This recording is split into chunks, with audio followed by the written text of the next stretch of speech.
May I have your attention, please? May I have your attention, please? You know, I say those words thousands of times a day over the PA systems of Greyhound terminals coast to coast, and I've been doing it day after day for almost 10 years now.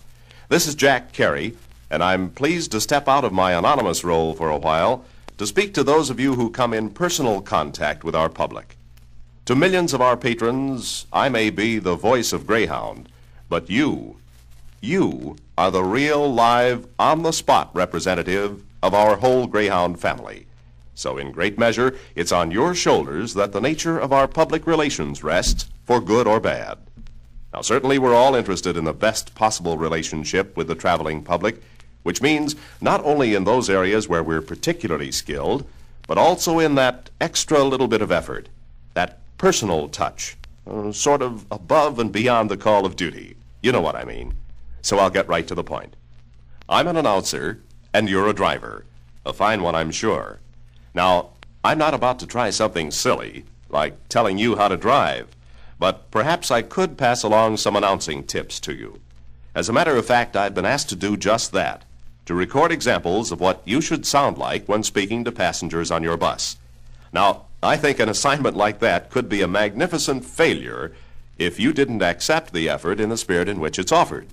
So I wonder if we can't just chat informally about the matter and accomplish the same result in a more amiable way.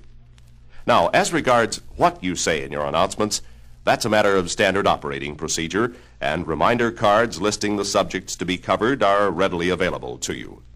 Equally important, however, is that you understand why these announcements are made and how best to make them for maximum effect. Let's take first things first. Why?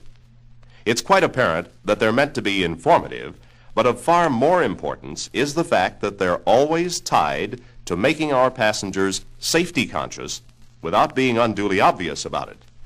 That's what you're accomplishing, for example, when you announce, on reaching the outskirts of a terminal area, "Please remain seated until the bus is completely parked in the unloading dock." I'm sure you realize the vital necessity for safety at all times, and it's vitally important that your awareness and interest be reflected in your messages to passengers. Now, as to how to make the announcements, well, it's rather difficult, if not downright ridiculous, to set down any set of absolute rules, because no two persons have exactly the same type of voice, or strength of sound, or manner of speech, whether you're using a microphone or not. Then, too, your own personality is a distinguishing factor.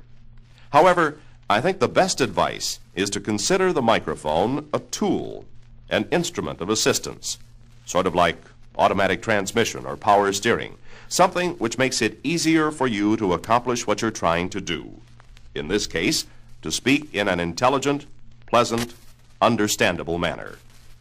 It'd be pretty silly for me to advise that you speak with your lips exactly 1 7/8 inches from the mic at a rate of 153 words a minute, because this is something which you as an individual must give thought and consideration to. You have to feel what's right for you and your audience. Just remember that the PA system is your helper. Don't fight it. If you don't have a microphone, the principles are still the same, except that you'll have to project more or be deliberate enough so that the very last passenger at the rear of the bus can hear you without straining. At all times, remember the importance of your passengers receiving these safety-motivated messages you're trying to transmit. For example, a departure message like this. "Good morning. My name is Jack Kerry, and I'll be your driver to New York City. Our first rest stop will be 30 minutes on the Ohio Turnpike at Tiffin River Plaza.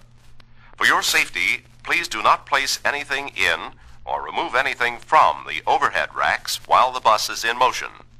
Please watch your step when leaving your seat, when stepping to the aisle, and when leaving or boarding the bus. This bus is equipped with restroom at the left rear of the lower level for your convenience. Please use the handholds when moving to and from the restroom when the coach is in motion.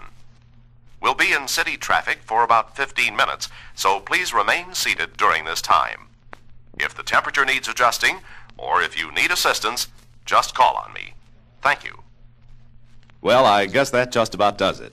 So this is Jack Kerry thanking you for your time and for this opportunity to speak to you in the interest of a matter we all have a great stake in, the best possible relationship with the traveling public, the millions and millions of people who take our advice to go Greyhound and leave the driving to you. Go Greyhound and leave the driving to us. Go Greyhound and leave the driving to us.